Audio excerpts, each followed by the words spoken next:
Secretary Geren.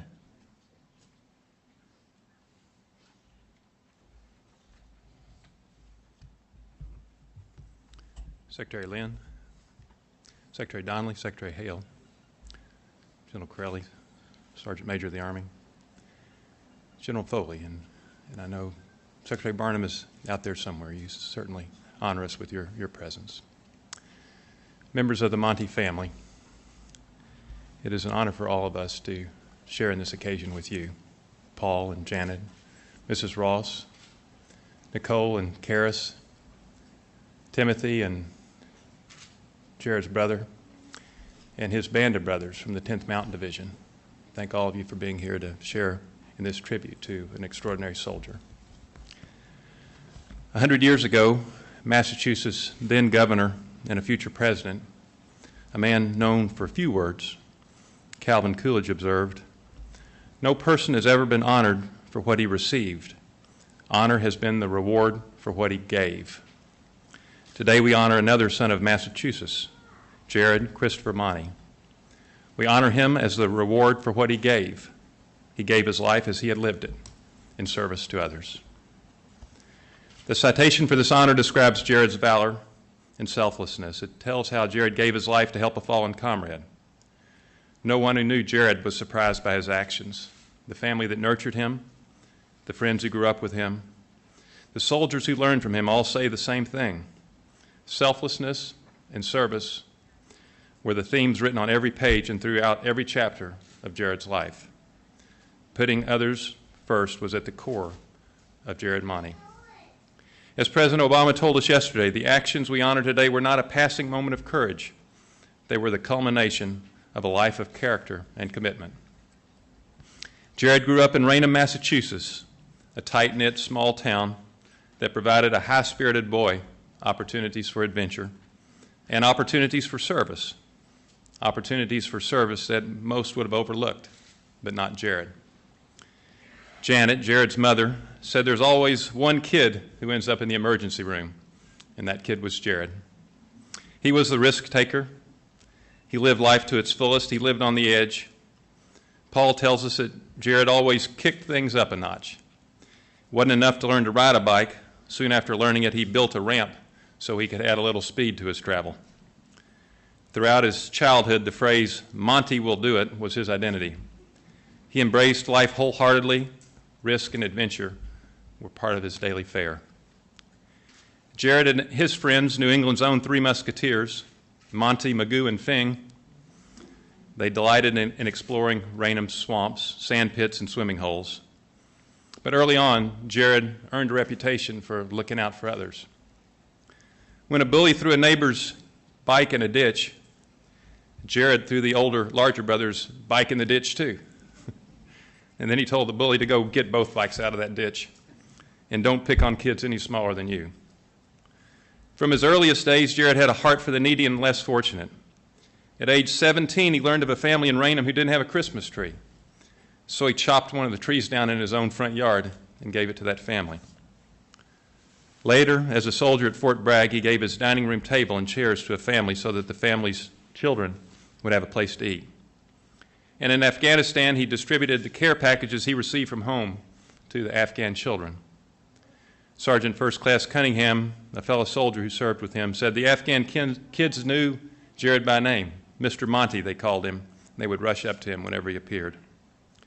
Reflecting on their childhood together, his sister Nicole recalls that even though Jared was 3 years younger, he early on assumed the role as his brother's keeper and his sister's keeper, and always looked out for her and their younger brother Timothy.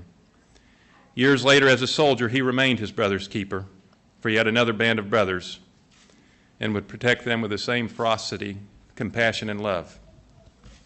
Jared knew early on in life that his place was the military.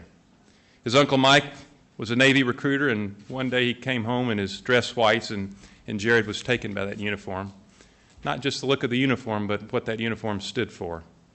Nicole told us that he joined the military to help those who couldn't help themselves. And if he had his way, Jared would do his job far from the limelight.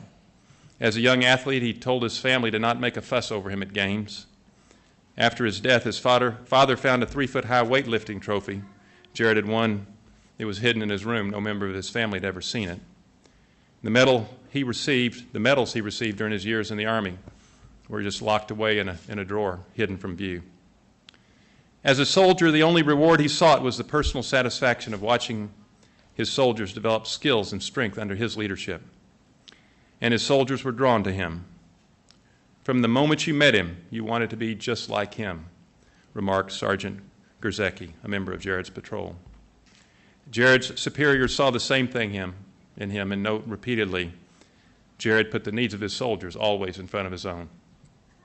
Captain Joe Hansen, who also served with Jared in Afghanistan, captured the sentiments of soldiers and superiors alike when he remarked, "Monty, I say to you now what I didn't say to you then. I hold you in awe of your courage and your unfailing compassion for your men."